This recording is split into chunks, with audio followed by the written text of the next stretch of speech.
What if? What if is the single most negatively impactful phrase when it comes to molding a fantasy football team. I can picture it now. Use your imagination. It's the night before your draft. You have pick 5, which leaves you in the dreaded second round dead zone. You've mock drafted. You've read every ESPN article. You've put in the work. You plan on starting your draft off with a great running back, then taking a safe, proven player with your second round pick. 12 hours later, you're in your high school best friend's basement with 9 of your buddies. You took Dalvin Cook with your first pick. Now, you're one selection away. The manager before you rips the sticker off the sheet and sticks it to the board. You're on the edge of your seat, praying to the fantasy gods to let your guy fall to you. He announces Josh Allen, which shows you why, in the 10-year existence of generic hometown fantasy league, he's never brought home a title. This is it. You're on the clock, you glance at your notes, and in bold letters like Kevin Costner in the movie Draft Day, Vontae Mack no matter what, you whisper to yourself, play it safe. Still available is Nick Chubb, Alvin Kamara.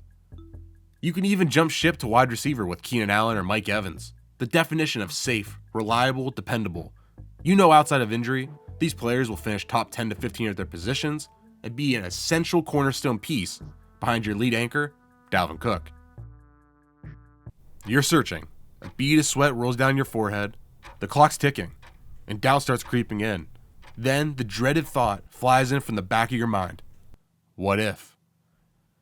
You see the name of a player who's not quick, can't cut, isn't fast, essentially a bowling ball who's literally given up on his team, has been ejected and suspended for multiple games, a player who's not in as good of a situation as the players I listed earlier, who hasn't had a big workload or statistical output with his current team, and the cherry on top, has never played a full 16, now 17, game season in the back half of his 20s.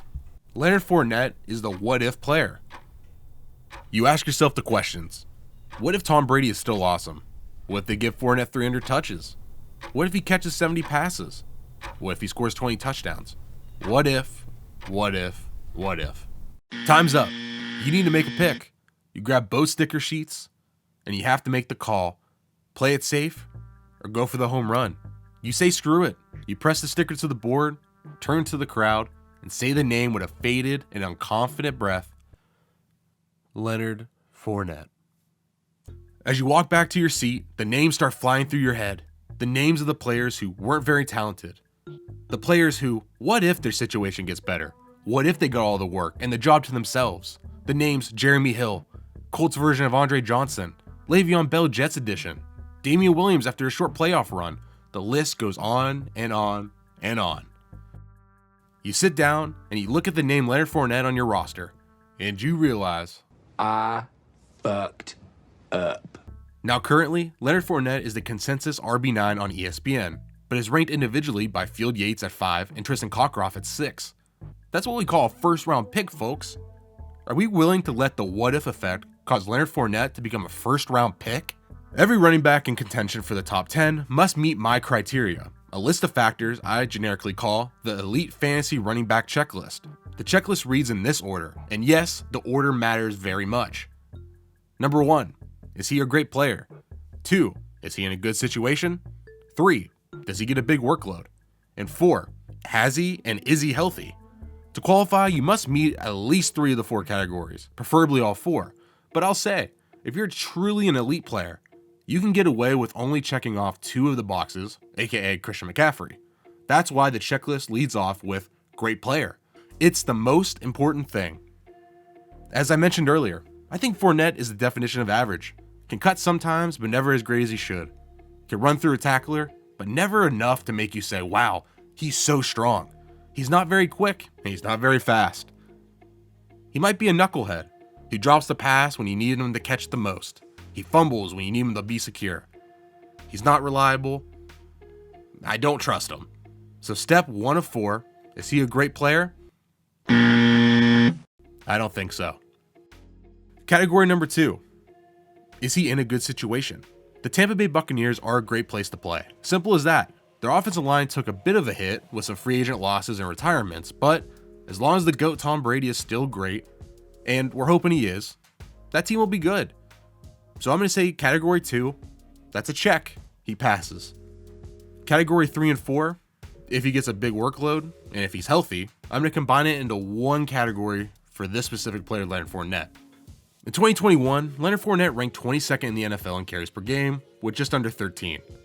My first round pick is a guy who only is going to get 12 carries a game and has never ran for double-digit TDs in his career. What if they give him 300 touches and make him the lead bell cow? That would be awesome, right? That would be great. But why would I expect him to stay healthy when in seasons where he averages over 17 touches a game, he's never played a full season and has only played 15 games once? So with that being said, steps 3 and 4, I'm going to say he failed. So we're going to draft an average running back who can't handle a big workload, who might get the big workload and which he can't handle on a good offense, who might not have one of its best wide receivers in Chris Godwin, who tore his ACL late in the season, and a 44-year-old quarterback who eventually has to hit a wall, partially retired this offseason, is really involved with making TikToks. Maybe that's me nitpicking, but still, he doesn't seem as focused as he has been in previous off seasons. I'm not criticizing the guy for having fun, but Tom Brady, his it factor is his competitiveness. And when I see him making TikToks, I go, maybe this guy isn't as focused as he used to be at age 44. But this is the player that you guys are willing to take in the late first, early second round of fantasy drafts? I've been playing fantasy football a long time. I've seen the story a million times. And as the great Kent Murphy once said, that's a fucking mistake.